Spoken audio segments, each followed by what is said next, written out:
We welcome you, Charles, from Beijing. Let's talk about this trade gap, unexpected here for the U.S. In fact, it looks like China might be the culprit. What did you think of these numbers? Well, they're disappointing for those of us that hope that the political rhetoric coming out of Washington will tone down. I think Chuck Schumer and other senators and congressmen that have been focusing on the currency will only step up that focus. I'm not sure the currency is the issue in the U.S. trade deficit with China. I think it's frankly the irrational confidence of the American consumer just surging again. And what about that trade deficit with China, U.S. trade deficit with China? We had it at its highest level since October in the month of May, and then Chinese exports jumped 44% in the month of June.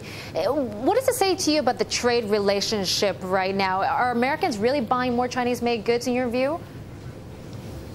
I think that's what it is. I think the American consumer confidence has just increased, which is probably good news, I guess, for overall global performance, global growth. Not necessarily great for U.S. recovery or U.S. Overall economic rebalancing or rebalancing between the United States and China.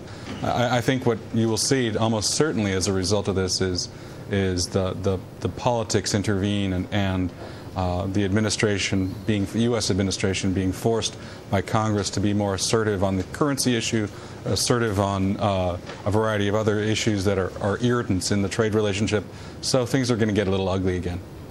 Yeah, and when you say get a little ugly, does this mean for sure we're going to see Schumer and Graham try to test this legislation to try to tariff Chinese-made goods if they don't move on the currency?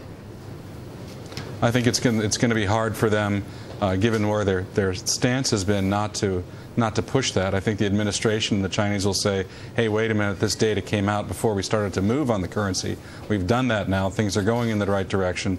But I'm not sure that if you're the good senator from New York or Lindsey Graham from Carolina, that you buy that. And I think you start pushing the legislation just to get some pressure going.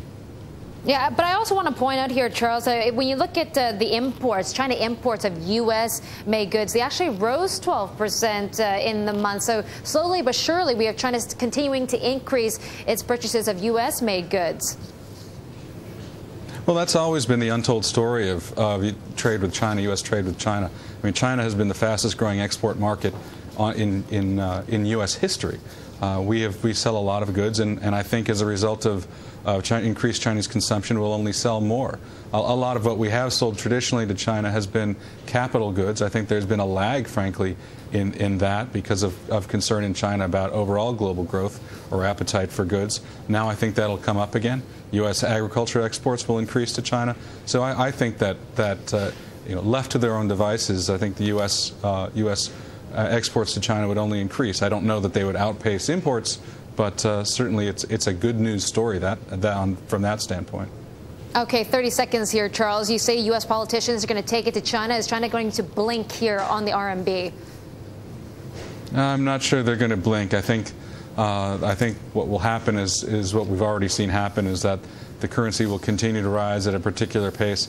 I'm not sure that any legislation that the United States can come up is going to pass WTO muster or even is going to pass an Obama veto, but it's certainly going to strain relations quite dramatically over the next 6 to 8 months.